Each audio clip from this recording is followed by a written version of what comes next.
Ahora estamos en un sistema tan interconectado y con una capacidad de procesamiento de información tan acelerado que el cambio tecnológico solo se acelera a sí mismo de forma exponencial. ¿Y cuál es el problema de esa aceleración? Es que primero que nada nadie la va a frenar, porque como decíamos hace un rato, es una cuestión de competencia entre poderes económicos, entonces el que llega primero gana. Entonces, no, nadie la va a frenar, pero el problema de esa velocidad, o sea, nadie la va a frenar de estos actores económicos en todo caso. El problema de eso es que el tiempo del debate democrático para tú decidir en una sociedad que deseas toma muchísimo más tiempo que la velocidad a la que está avanzando la tecnología. O sea, cosas como lo que tú acabas de decir de los algoritmos para los niños. ¿Quién decide cómo tiene que ser? O sea, Claro. ¿qué legitimidad tiene una empresa TikTok para dentro de su, yo que sé, su comité de ética, ser ellos lo que decidan algo que va a impactar, estamos hablando de China, miles de millones de personas? Claro. Entonces, ¿dónde está la legitimidad de quién decide y mediante qué debate? Ahí hay la gran pregunta, ese debate tiene que ser democrático. No, hay una imagen que se utiliza mucho en el tema de ética y tecnología o de la tecnología social en general, que se dice la tecnología es una caja negra. Y es el momento de abrir esa caja negra. O sea, ahorita estamos en este momento tan acelerado del impacto que tiene la tecnología en la gente que es el momento de abrir esa caja negra y comenzar a debatirlo. Pero todo eso implica dos cosas. Primero, no estar en una legislación reactiva, porque nosotros estamos reaccionando, por ejemplo, en Ecuador se están normando las plataformas de entrega o de Uber, de transporte, de ese tipo de cosas, que aquí se usa desde hace 8 años y se está normando ahorita. Imagínate, Vaya. tú ves en la crisis económica que está en nuestro país actualmente y la crisis del desempleo, ¿no? O sea, nosotros pasamos en los últimos 8 años del 45% más o menos de empleo informal, ahorita estamos cerca del 68%. La explosión del empleo informal en Ecuador se ha absorbido un montón en trabajos de plataformas, un Un montón. montón. Tienes decenas de miles de personas cuya vida cotidiana depende de las condiciones de trabajo en plataformas y recién 8 años después estamos tratando de ver cómo se norma eso y además que cuando tú ves los debates son debates que están todavía 8 años antes. Sí, O sea, que no, mamás. ni siquiera se integran temas de inteligencia artificial que ya son totalmente constitutivos de las plataformas. Solo se está viendo un poco las condiciones de trabajo y cosas así.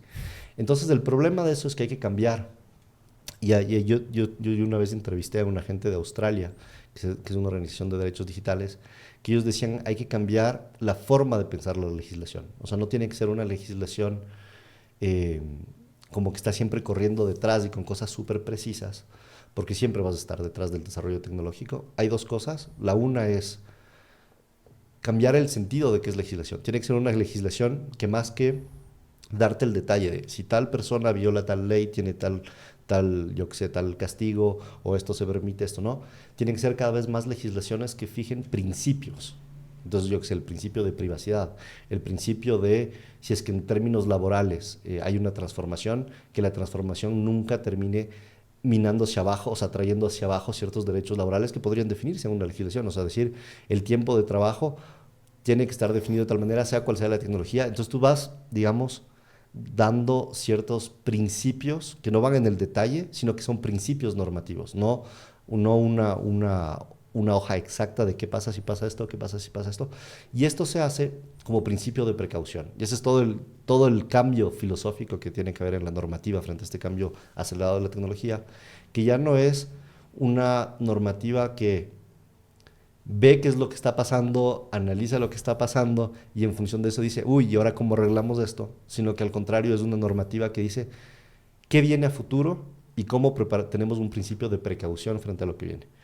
Y eso implica montones de cosas en un punto de vista democrático. Primero, tener poderes legislativos que tengan la capacidad de analizar lo que está pasando. O sea, si tú ves en términos de digamos, las capacidades técnicas de nuestro Estado, sobre todo Ujú. en América Latina. ¿Quién entiende la inteligencia artificial No, ahora? sí, Es es un terrible. circo verle al gobierno estadounidense, que es un grupo ahí de viejitos que Total. no saben dónde están parados en temas técnicos. Y ni se diga acá. O sea, acá ni siquiera he visto a alguien hablar del tema. Totalmente. Y Es, eso, y eso es fundamental. O sea, algo que te quería hacer un símil a esto es justo la creación de la bomba atómica. Porque siento que justo en esta carrera armamentística, tecnológica que existió, justo Estados Unidos lo logró y creó este precedente en el cual literalmente acabaron la guerra con lo trascendente que fue este descubrimiento. siento que el símil, pero ahora es como con el factor de autodestrucción, ¿no? Porque el primero que lo logre probablemente sí pueda tener el control o un poder impresionante a corto plazo, pero después al ser algo con conciencia, que es el mayor miedo que se tiene, Dios sabe qué vaya a pasar con esta herramienta, ¿no? O sea, y hay de cosas que tú decías al inicio, ¿no? Yo creo que ahí hay dos tendencias que son las tendencias del capitalismo contemporáneo, digamos, que son fundamentales.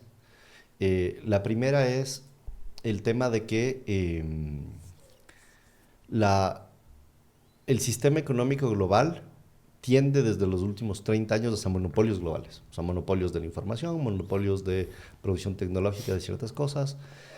Estamos en un mundo dirigido cada vez más por monopolios globales, lo que hace 40 años no era el caso, eran monopolios nacionales en competencia. Ahora ya no. Tú hablabas hace un rato de, por ejemplo, BlackRock. El poder que tiene BlackRock a nivel socioeconómico en el mundo es algo que era impensable hace 40 años. Así es. Entonces, la primera tendencia es lo que tú dices, es muy cierto. O sea, el poder que van a tener quienes vayan liderando esta innovación es un poder nunca antes visto en la sociedad humana. O sea, el nivel de monopolio y de que unas pocas personas puedan decidir sobre el destino de miles de millones de personas es algo inaudito en la historia de la humanidad. Y cada vez más se va acrecentando. Pero la segunda tendencia es que el sistema económico tal y como está hecho actualmente es incapaz de enfrentar ciertos de los problemas más importantes de la sociedad. Tomemos el cambio climático.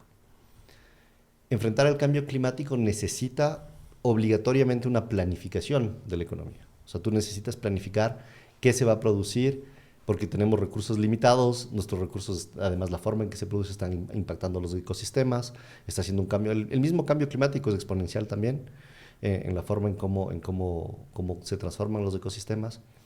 Y poder enfrentar eso implica una planificación de cómo vas a producir, para qué vas a producir, cuánto necesitas producir. Y nuestro sistema económico en realidad, y volvemos a lo mismo, son diferentes actores privados en competencia que en realidad no puedes planificar. O sea, cada actor privado produce esperando que lo va a producir más barato que el otro para vender y todos producen lo que pueden más barato y al final cuando llevan al mercado, ahí se dan cuenta de quién logró vender, quién no. Primero que nada, eso genera un desperdicio increíble. Tú, en temas de alimenticios, o sea, en temas de alimenticios, el planeta tiene como para alimentar 3 veces nuestra población a nivel mundial y sin embargo tenemos miles de millones de personas que están totalmente desnutridas, sin hablar de las que mueren de hambre. Eso es porque la forma en que está estructurado el sistema económico, que es esta competencia entre actores que no se pueden coordinar, porque finalmente es quien gana en esa competencia, es incapaz de planificarse. Y eso frente al cambio climático es un problema estructural. Porque estos actores económicos no van a poder responder a la planificación que se necesita. Entonces, vamos por un lado a monopolios globales que se insertan en un sistema que no se puede planificar, o sea, que no puede autorregularse a sí mismo, digamos, y con la tecnología pasa ese debate, ¿no?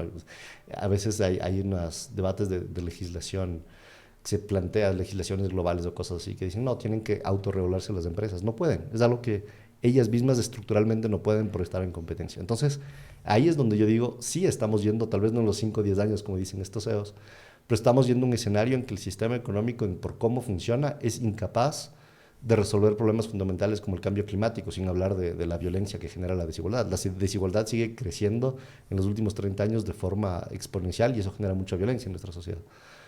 Entonces, sí estamos yendo hacia un sistema económico que, más allá que los horizontes que nos vendieron en algún momento a todos, y creo que nosotros tal vez crecimos todavía con cierta ilusión del desarrollo y de esas cosas, los horizontes a los que estamos yendo es una gestión del desastre. Y el sistema económico es incapaz, tal y como está actualmente, de ir hacia otro lugar, creo yo, que no sea ese.